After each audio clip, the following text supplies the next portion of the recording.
সংগ্রাম, এশা আন্দোলন, ছাত্র অধিকার পরিষদ, ডান, ছাত্রদল সহ সকলের সম্মিলিত প্রচেষ্টায় ছাত্রলীগের একক আধিপত্যের বিরুদ্ধে এই ছাত্র সংগঠনটি, অন্যান্য যে সকল ছাত্র সংগঠন ছিল সকলেই ছাত্র অধিকার পরিষদের ডাকে ঐক্যবদ্ধ হয়ে কিন্তু প্রতিরোধ করে তোলে।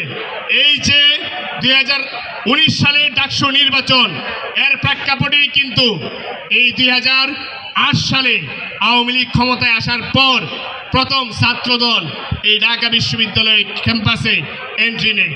সুতরাং এই যে গণতন্ত্রের যে আন্দোলন, এই দেশের মানুষের মুক্তির যে আন্দোলন, শিক্ষার্থীদের অধিকার আদায়ের যে আন্দোলন, সেটির মূল যাত্রাটা শুরু হয়েছে সেই 18 সালের পর থেকে।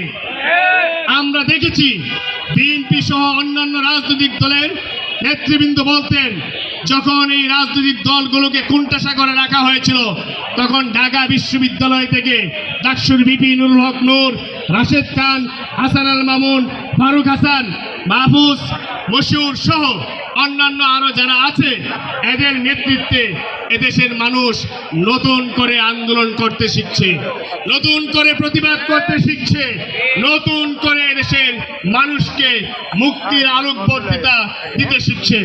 যার প্রেক্ষাপটেই কিন্তু এই 24 সালের যে গণ অভ্যুত্থান হয়েছে, সকল শিক্ষার্থীরা, এদেশের প্রতিটি মানুষ, নাগরিক যারা ছিল সকলেই এই অভ্যুত্থানে অংশগ্রহণ করেছে। আমি ক্রেডিট নিতে বলতে চাই না, কিন্তু আমি একটি কথা বলতে চাই, এই ছাত্র অধিকার পরিষদের জন্ম হয়েছিল এদেশের মানুষের মুক্তির জন্য। এই কোটা আন্দোলন 18 সালে যদি সফল না হতো তাহলে এই 24 এদেশের বুকে কখনোই ফিরে আসতো না এবং এদেশের মানুষ শেখ হাসিনার স্বৈরাচারী শাসন ব্যবস্থা থেকে মুক্তি পেত না। আজকে ছাত্র অধিকার পরিষদের 7ম প্রতিষ্ঠা বার্ষিকী উপলক্ষে শুভাকাঙ্ক্ষী সকলকে অভিনন্দন এবং শুভেচ্ছা জানিয়ে আমি আমার বক্তব্য শেষ করছি। ধন্যবাদ সবাইকে।